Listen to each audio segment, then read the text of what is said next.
इसके पीछे पता नहीं क्या सोच रही होगी, क्या विचार रहा होगा। आज जब सच्चाई सामने आती है तो लोग स्वीकार नहीं करते। क्यों जी?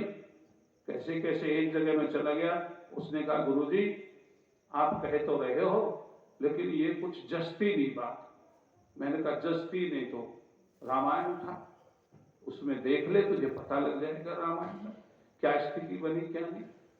मैं एक जगह गया, एक व्यक्ति तो मेरे से उलझ गया एक बात में पूरे जोरों से।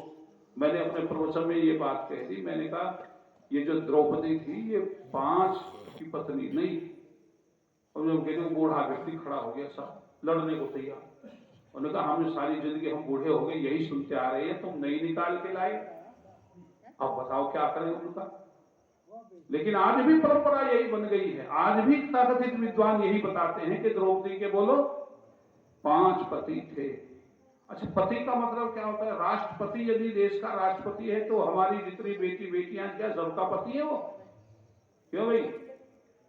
पति का क्या अर्थ थी कि पति जो पोषण करता है और रक्षा करता है, 2 शब्दों को लेकर बनता है पति शब्द। तो पोषण और रक्षण करने वाला क्या कहलाता है? पति कहलाता है।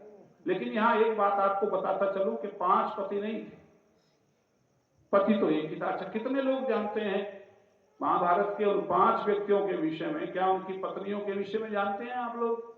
हाथ खड़ा करें कितने लोग जानते हैं कि उनकी कौन कौन सी पत्नी थी।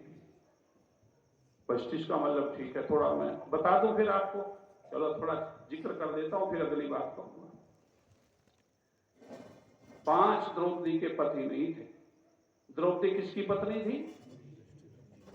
यहां भी शंका है लोगों को कि अर्जुन की पत्नी थी, क्योंकि अर्जुन ने उसको बोलो जीता था स्वयंवर में, इसलिए उसकी पत्नी। अब सुन लो आप लोग ध्यान से, वो अर्जुन ने जीता जरूर था लेकिन पत्नी उसकी नहीं बनी वो।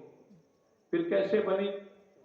ये है सीखने की बात। आर्यसमाज इसीलिए कहता है कि थोड़ा ध्यान से सुनो, कहां आप विचलित हो गए हैं, कहां आप अपनी संस्कृति पर धब्बा लगा रहे हैं, कहां आप अपने चरित्र को बेचने का काम कर रहे हैं, उछाल रहे हैं चरित्र को लोगों के सामने। पदचलन साबित हो रही है हमारी स्त्रियां, और लोग बड़े शौक से कहते हैं कि द्रौपदी के तो 5 पति थे साहब। बैठिए बैठिए बैठिए, बैठ जाओ, आप यही बैठ जाओ। अच्छा, कुर्सी ले लो, कुर्सी ले, यहां इस कुर्सी पर आ जाओ आप। तो अब सुनिएगा ध्यान से।